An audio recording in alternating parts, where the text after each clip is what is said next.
Hello guys, আসসালামু আলাইকুম, নমস্কার। আশা করি সবাই ভালো আছেন। আপনাদের দোয়ার সেবাতে আমরা ভালো আছি গাইস।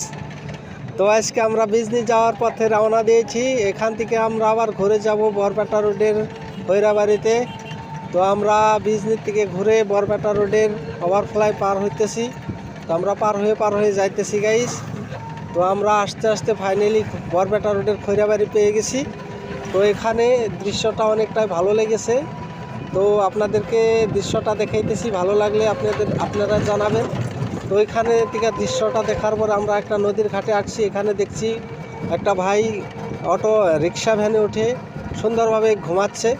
তো ভাইকে দেখে আমাদের অনেকটা ভালো লাগছে, আর যার জন্য ভাইকে ডাকছিও না, ডিস্টার্বও করছি না। ওখান থেকে আমরা ফিরে আসতেছি। তো ফিরে আসার পথে আমাদের একটা দাওয়াত করেছে একটা বিয়েবাড়িতে। তো আমরা ওইখানে যাইতেছি। ওইখানে যাওয়ার পথে বিয়েবাড়িতে সামান্য কিছু খেয়ে দিয়ে আমরা ওইখান থেকে আবার ফির রওনা দেবো বাড়িতে। তো ভিডিওটা ভালো লাগলে আপনারা আমাদেরকে জানাবেন।